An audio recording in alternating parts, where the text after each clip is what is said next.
Buenas noches, queridos hermanos. Grandes y ricas bendiciones sean derramadas para cada uno de ustedes en esta noche. Sean cada uno bienvenidos a la clase número 2 de la sangre de Cristo. Antes de empezar esta clase, les pido ponernos a cuentas con nuestro Señor y Dios. Bendito Señor, en esta noche queremos agradecerle porque ha tenido compasión y misericordia de nosotros. Le pedimos perdón por cada uno de nuestros pecados, acciones y omisiones. Nos presentamos delante de usted tal cual somos, bendito Señor, hombres y mujeres necesitados de usted. Bendito Dios, en esta noche nos ponemos a cuentas. En esta noche reconocemos que no somos nada sin usted y nuestro único anhelo es poder agradarle y poder ser vasos útiles para usted, bendito Señor. Pedimos que desde lo alto, bendito Señor, usted derrame ese entendimiento, ese conocimiento suyo, bendito Señor, para poder discernir de mejor manera sus enseñanzas. Gracias le damos también por cada uno de los hermanos que va a escuchar este video, que va a escuchar este audio, bendito Señor, que sea de bendición para sus vidas. No sabemos cómo se encuentran, bendito Señor, pero sí sabemos, amado Dios, que usted es un Dios de amor y de misericordia. Y según sus necesidades, bendito Señor, usted hará en cada uno de ellos un nuevo milagro en sus vidas. Gracias le damos, amado Padre, en el nombre poderoso de nuestro Señor Jesús. Amén.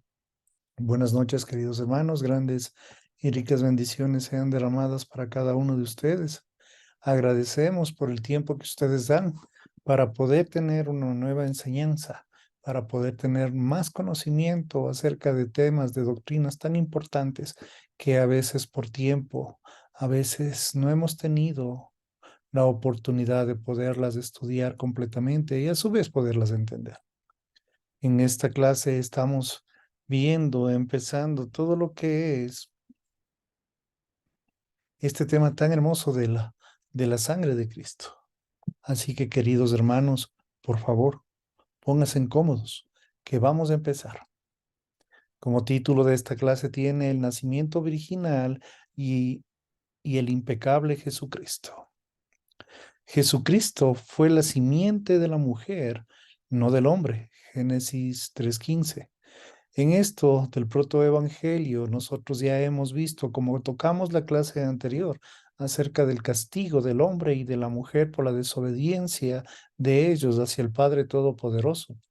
Ya vimos que el hombre en su genes llevaba el pecado original, pero la mujer de su simiente iba a traer a nuestro Señor y Salvador. Dios hizo una provisión milagrosa en el proceso biológico reproductivo para cumplir la promesa de que Cristo, la simiente de la mujer, se convertiría en el Salvador y sin pecado. Es algo que cada uno de nosotros ya lo hemos experimentado. Hemos salido de nuestra muerte física y poder tener nuestra vida espiritual. Pero lo mejor de todo esto es con conocimiento de causa, con entendimiento que cada uno de nosotros estábamos muertos en delitos y pecados y la única persona que pudo ayudarnos, que pudo rescatarnos, que pudo redimirnos, que pudo darnos vida fue, es y será nuestro Señor Jesucristo. Para poder nacer sin una naturaleza de pecado y fuera del mercado de esclavos del pecado, el Salvador no tenía que tener un padre humano. Por lo tanto, el nacimiento virginal se vuelve de extrema importancia. En esta parte ya podemos nosotros entender y comprender más a profundidad todo lo perfecto del plan de Dios que hizo para cada uno de nosotros.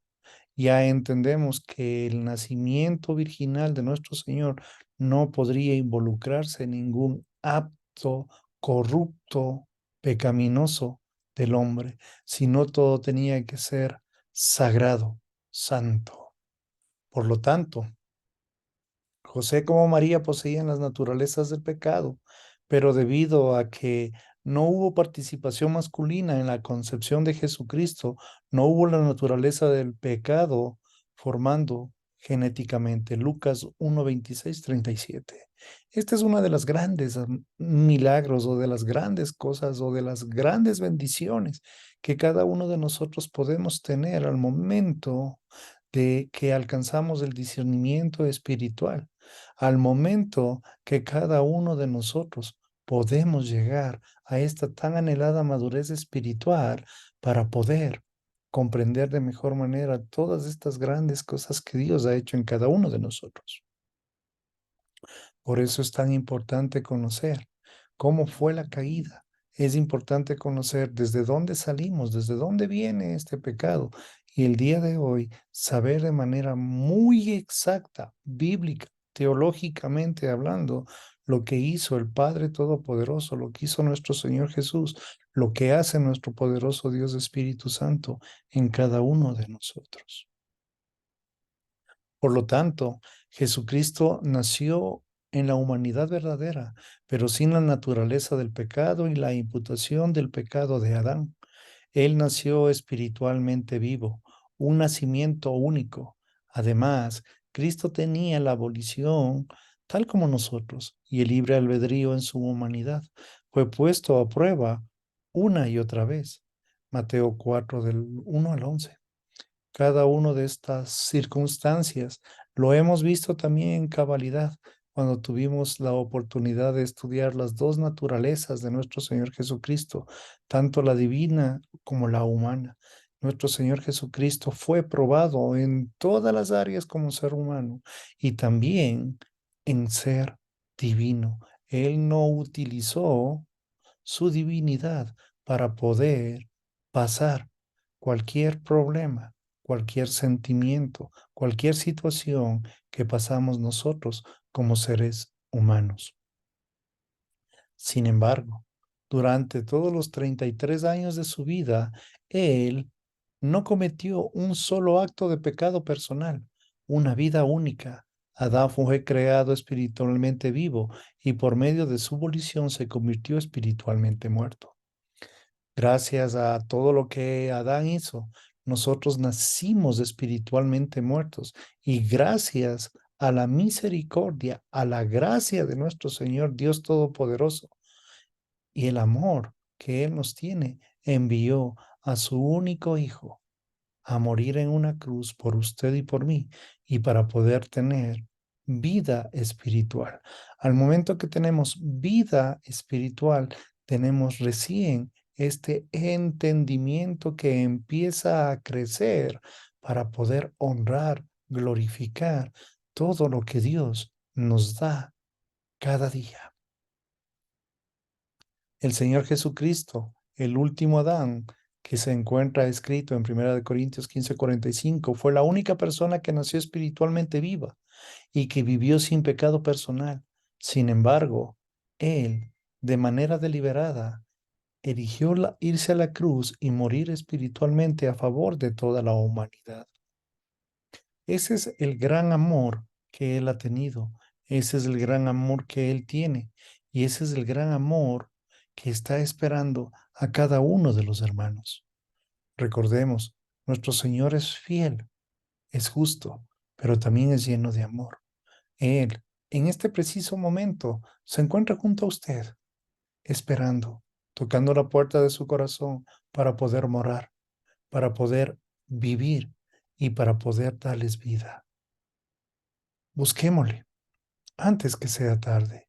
Disfrutemos aquí en vida todas las grandes cosas que nuestro Señor Dios Todopoderoso nos da a cada uno de nosotros.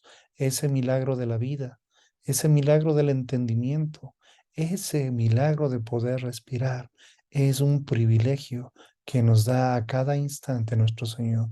Por eso tenemos que agradecerle, por eso tenemos que bendecirle, por eso tenemos que orar en todo tiempo, buscándole a Él para poder entender y para poder vivir en su gracia y poder entender sobre todas las cosas el plan perfecto que hizo nuestro Padre Todopoderoso para cada uno de nosotros aquí en esta vida, aquí y ahora, lo que cada uno de nosotros estamos haciendo para la honra y gloria de nuestro Dios, o a su vez estamos quebrantando todas estas bendiciones y estamos entrando en el reversionismo. La sangre de Cristo antes de la cruz. A lo largo de toda la historia humana, desde la caída de Adán hasta el final del milenio, solo hay un modo de salvación, la fe en el Señor Jesucristo. Juan 14:6, Hechos 4:12. Esta parte es muy importante, poder entender que toda la historia humana se refleja al final que solo la salvación lo vamos a encontrar en la fe salvadora, solo en nuestro Señor Jesucristo. No hay otro nombre, no hay otra persona, no hay otro Salvador que nuestro Señor amado, Señor Jesucristo, quien nos puede dar la salvación. Los creyentes que vivieron antes de la muerte de Cristo miran hacia adelante por medio de la fe al Salvador venidero, así como los creyentes después de la muerte de Cristo miran hacia atrás por medio de la fe a la cruz histórica. Pero ¿cómo podrían aquellos que vivieron antes de que Cristo muriera en la cruz ser salvos por un evento que aún no había sucedido?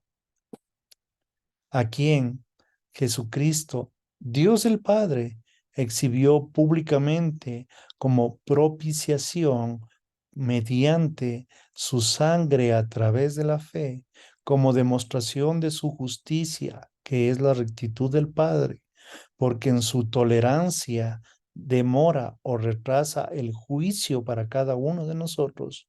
Dios pasó por alto los pecados cometidos anteriormente, antes de la cruz. Romanos 3:25. Al momento que cada uno de nosotros, este es un acuerdo, hacerles acuerdo nada más, queridos hermanos. Antes, cuando estábamos muertos en delitos y pecados, todos aquellos que ya nos condenaban directamente hacia el infierno, y gracias a lo que hizo nuestro Señor Jesucristo, Él, en su misericordia y en amor, los borró, los olvidó, y desde ahí empezó nuestra nueva vida para Cristo. Romanos 3:25 revela que Dios suspendió el juicio del pecado hasta que sucediera la cruz. Él pasó por alto todos los pecados ya cometidos, esperando hasta la plenitud de los tiempos, cuando Él juzgaría todos los pecados del mundo en su propio Hijo y en su Hijo perfecto. Romanos 5:6. Durante el periodo de 3 horas en que Cristo fue juzgado, la salvación se llevó a cabo para toda la humanidad, ya sea que viniera en el pasado, en el presente o en el futuro. Esto es algo hermoso para poderlo entender. Esto es algo formidable. Este gran regalo, esta gracia de Dios, todo lo que hizo en ese preciso tiempo, exacto, único, irrepetible, sirve para antes, para hoy y para mañana. Porque así es el amor de Dios, así es en su perfección, así es en su gracia que nos da a cada uno de nosotros esta maravillosa oportunidad para poderlo conocer y recibirlo como nuestro Señor y Salvador. En toda la historia del género humano, nunca ha habido un solo individuo que haya tenido la oportunidad de expresar la fe en el Salvador. Las escrituras dicen de Abraham, creyó por una fe sola en el Señor Jehová, la segunda persona. Él se reconcilió por justicia, rectitud. Génesis 15:6, Romanos 3:4. Recordemos que Abraham es conocido como el padre de todas las naciones, que de él viene toda la heredad, de él venimos todos, pero por la fe que él tuvo en creer en el Padre Todopoderoso, fue dada la bendición hasta el día de hoy. Vamos a entrar en este punto algo muy interesante. ¿Tienen alguna pregunta hasta aquí, por favor, o podemos continuar? Todo bien, puede continuar. Gloria a Dios. Aquí vamos a estar, gracias, hermano José. Aquí vamos a entrar a una relación, cómo hacían con la sangre de los animales, los sacrificios de los animales antes de la cruz en nuestro Señor Jesucristo. Antes de la cruz y de que se completara el canon de las Escrituras, Dios ordenó rituales específicos como expresiones de adoración y como ayudas didácticas para comunicar su plan de gracia a personas que eran en su mayoría analfabetas.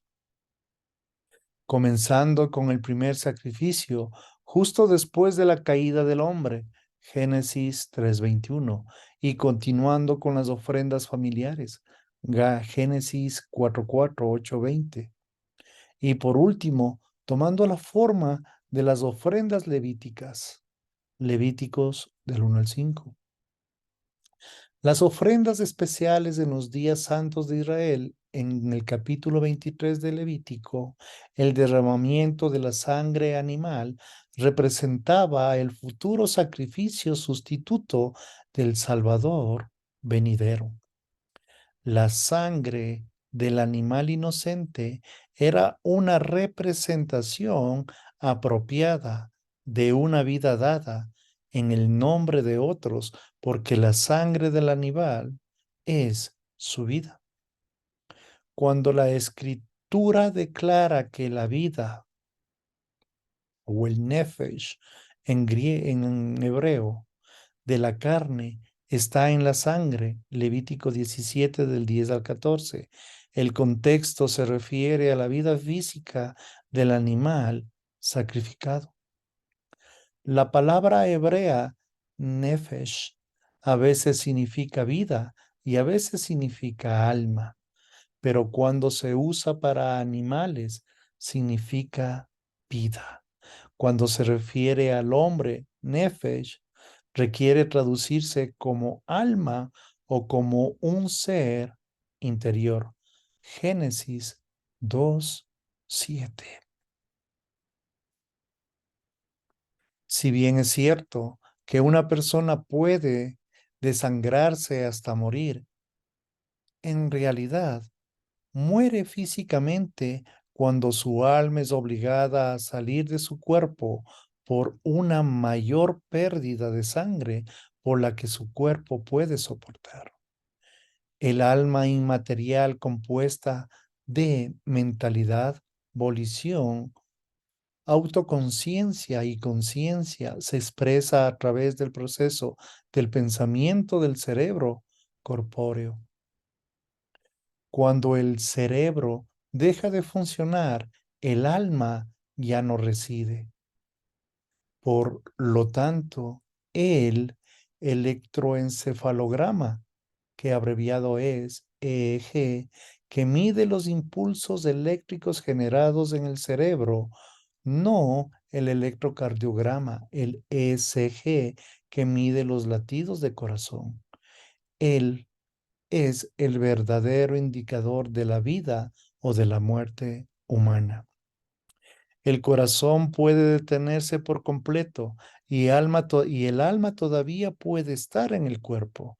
A menudo los médicos pueden reiniciar el corazón y reactivar el pulso a través de una descarga eléctrica, mensaje cardíaco o alguna otra técnica cardíaca. Pero alguna vez el EEG registra un resultado negativo. El cerebro está muerto y aunque el corazón siga latiendo, el alma ha sido dejada del cuerpo y la persona se encuentra muerta. La sangre de los toros, las cabras, los corderos, las tórtolas, los pichones, utilizados en las ofrendas era, por lo tanto, el líquido rojo literal que constituía la vida del animal derramada en su sangre. Cuando la sangre bombeada fuera de la arteria carótida, cortada en el corazón del animal, dejaba de latir, eso era una verdadera indicación de la muerte del animal. Entonces la sangre de la vida del animal era recolectada y llevada a través de los rituales detallados que representaban la obra de salvación de Cristo, acompañados por la explicación del sacerdote. Estos rituales eran analogías lúcidas que representaban el verdadero sacrificio de los eventos que ocurrirían en la cruz. Aunque la gente no podía visualizar el futuro juicio real de Dios de los pecados, la muerte del animal era una imagen vívida. El animal en el altar representaba a Cristo en la cruz. La muerte física del animal representaba la muerte espiritual de Cristo. Los sacrificios de sangre eran la sombra, la analogía, representando la realidad de los acontecimientos en la cruz. Pues ya, desde que la ley solo tiene la sombra de los bienes futuros y no la forma misma de las cosas, nunca puede, por los mismos sacrificios que otros ofrecen continuamente, año tras año, a ser perfectos a lo que se acercan. Hebreos 10:1. Si bien es cierto que una persona puede desangrarse hasta morir, en realidad su muerte física, cuando su alma es obligada a salir de su cuerpo por la mayor pérdida de sangre. Eso es lo que cada uno de nosotros podemos entender.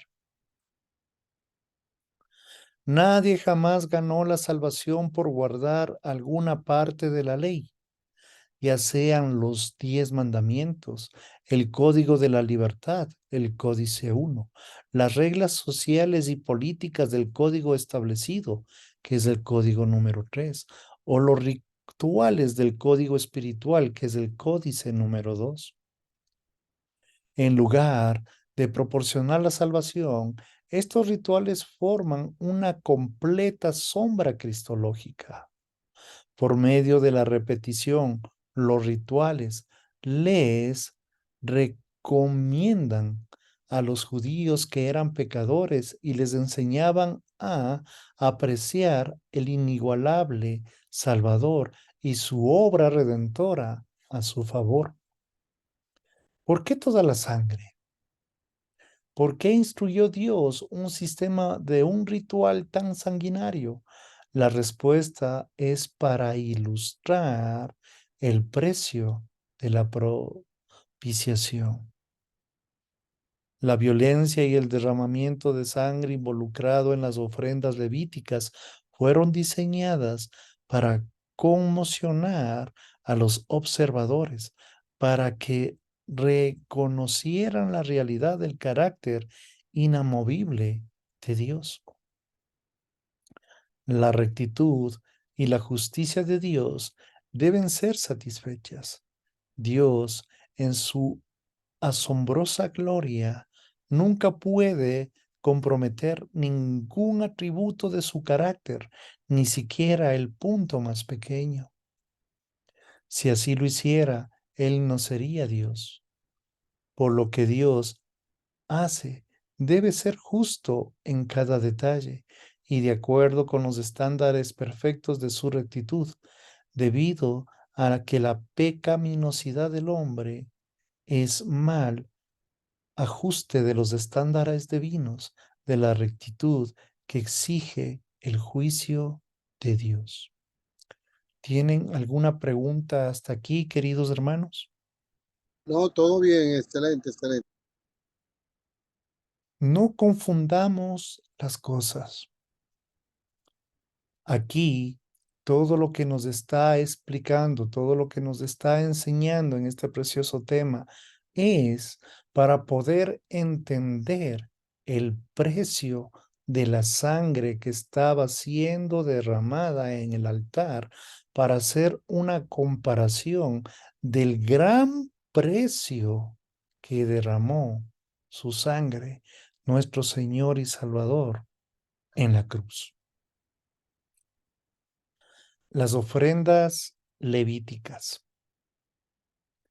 Di a los israelitas, cuando alguien de ustedes traiga corbán, al Señor traerán corab, una ofrenda, su ofrenda de animales, del ganado o del rebaño. Levítico 1:2. Mientras que todo Israel podría observar y aprender de los sacrificios traídos por los judíos, cada judío estaba obligado a traer una ofrenda personal al Señor. El verbo hebreo para traer es korab, que significa acercarse, aproximarse. El sustantivo hebreo corbán, que quiere decir ofrenda, proviene de la misma raíz que el verbo acercarse y entregar una ofrenda. Cada uno de nosotros tenemos el día de hoy esa gran oportunidad de podernos acercarnos el Corán y entregarnos como corbán, una ofrenda viva para nuestro Señor Jesucristo, por todo lo que Él nos dio ayer, nos da el día de hoy y nos va a dar el día de mañana. Eso es lo que nosotros somos, una ofrenda de amor para nuestro Señor. Eso es lo que nuestro Señor y Salvador Jesucristo hizo por usted y por mí en la cruz. Eso es lo que nos da el entendimiento. Estos estudios son los que nos acercan más íntimamente a su palabra para meditarla, y en la cual cada uno de nosotros recibimos a cambio estas perlas preciosas de ciencia, de conocimiento, para poder entender de mejor manera cada uno de estas doctrinas, cada uno de estos procesos que están dándonos a nosotros. Mire desde este punto de vista, querido hermano, las grandes ventajas que tenemos el día de hoy. El conocimiento de la palabra de Dios nos da el día de hoy la decisión o tomar la volición para tomar las decisiones, sean para bien o para mal. Teniendo este conocimiento bíblico, cada uno de nosotros nos llenamos de amor y de temblor para nuestro Padre Todopoderoso, porque por medio de nuestro Señor Jesucristo lo estamos conociendo a Él. Y también algo muy interesante, muy bueno, vamos a entender y a comprender lo que es el verdadero significado de la sangre de Cristo, y también con cada uno de los versículos bíblicos, con cada una de las enseñanzas doctrinales que tenemos, estamos creciendo, llegando a la tan anhelada madurez espiritual, para que sea cada uno de nosotros de bendición para nuestra propia vida, de bendición para nuestra propia casa, de bendición para nuestra propia familia, nuestro hogar, nuestro vecindario, y también ser de gran bendición en la iglesia. El equivalente griego es corbán. La transliteración de corbán de Marcos 7:11, tanto corbán en hebreo como corbán en griego, eran los dos medios para acercarse a Dios. Así que las ofrendas levíticas representaban el amor y la gracia de Dios que proporcionaban los medios por los cuales el hombre pecador y caído podría venir a Él a través de la muerte espiritual sustitutiva de nuestro Señor Jesucristo. Hechos 4:12. 4 de las 5 ofrendas levíticas utilizadas por la ley mosaica requieren el derramamiento de la sangre animal. Levíticos del 1 al 6. 2 de los 5, la ofrenda por el pecado. Levíticos capítulo 4 del 2 al 25. Y la ofrenda por la culpa, Levíticos 5 al 6:7 es la ilustración de la obra de Cristo relacionada con el reencuentro de Primera de Juan 1:7 al 10. Por favor, queridos hermanos, presten atención en esto. Las 3 ceremonias restantes enseñaban las doctrinas específicas de la salvación. La ofrenda quemada, Levítico 1, enfatizó la obra de Cristo en la propiciación.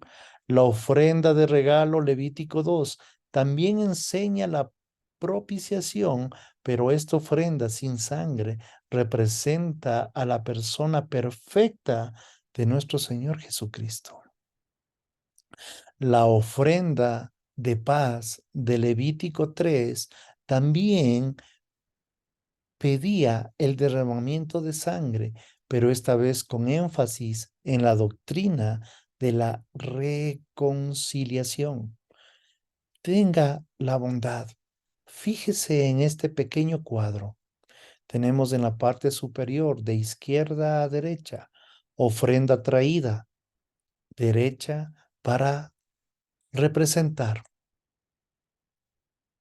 En la ofrenda traída, quemada, que representa la salvación, la propiciación o la obra de Cristo.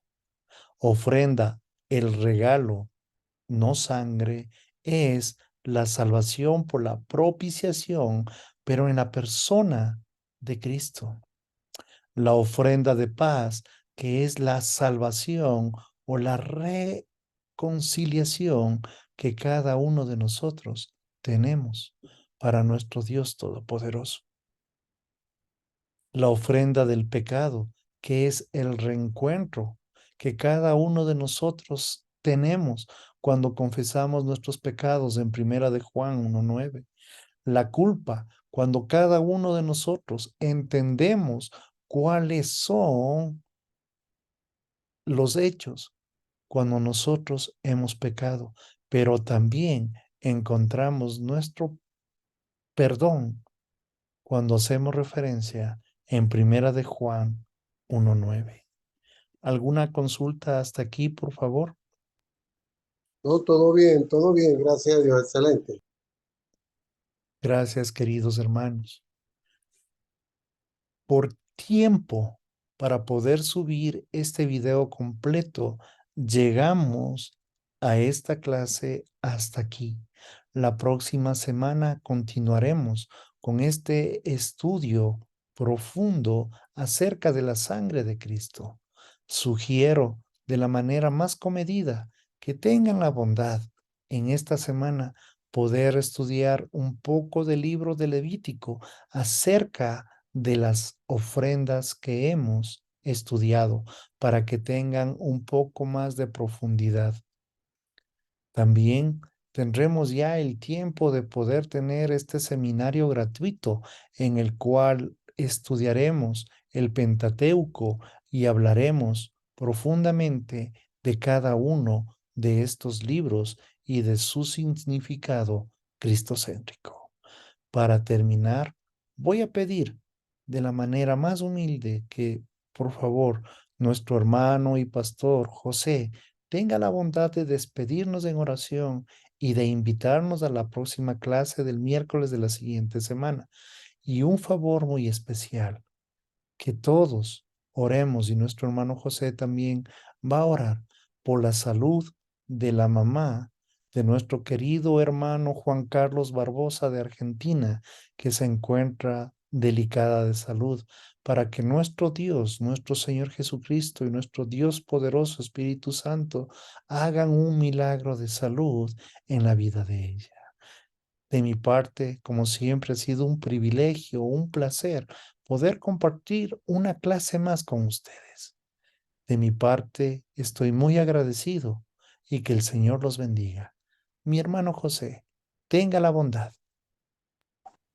Padre, en el nombre de Jesús, Señor, gracias por tu presencia en nuestras vidas, por ayudarnos siempre a estar firme y estar humilde en tu camino, Padre Santo.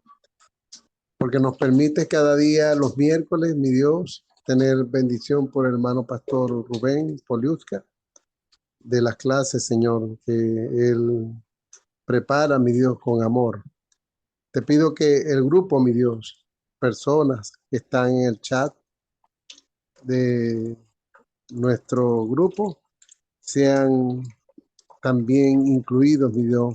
Darle a ellos, Señor, oportunidades. Si es que están ocupados, mi Dios, en empleo, en ocupaciones de esta vida, hazle conciencia, mi Dios, para que puedan recibir también estas clases la próxima semana y todos estos días, Señor, los miércoles. Te pido también por Juan Carlos, mi Dios, que aqueja a mi hermano pastor Rubén, que dice tener una enfermedad que desconozco, Señor, pero tú conoces a Juan Carlos, mi Dios, en lo que tenga en su cuerpo, algo que no pueda ser tratado humanamente. Te pido que tu Espíritu Santo, Señor, tome el control de toda enfermedad y restaura, Señor, todo su sistema muscular, óseo, circulatorio, neurológico, todo su cuerpo, Señor. Restáurale, mi Dios, sanándole. Ten misericordia, mi Dios, y que tu Espíritu Santo obre en él y en los médicos que le están tratando. En el nombre de Jesús. Amén. Amén. Que tengan un resto de semana con grandes bendiciones. Por favor, seguimos subiendo material, seguimos subiendo libros, seguimos teniendo este estudio también del matrimonio bíblico teológico. Espero que sea de bendición. Espero que le ayuden a entender de mejor manera y cada una de estas enseñanzas. Si tienen alguna duda, por favor, escríbanlas para poder así tener un poco más de contacto y poderles ayudar en estas grandes doctrinas para que puedan entenderlas. Gracias, queridos hermanos, y que tengan una noche bendecida. Hasta el día de mañana. Amén. Bendiciones. Gloria a Dios. Bendiciones, hermano.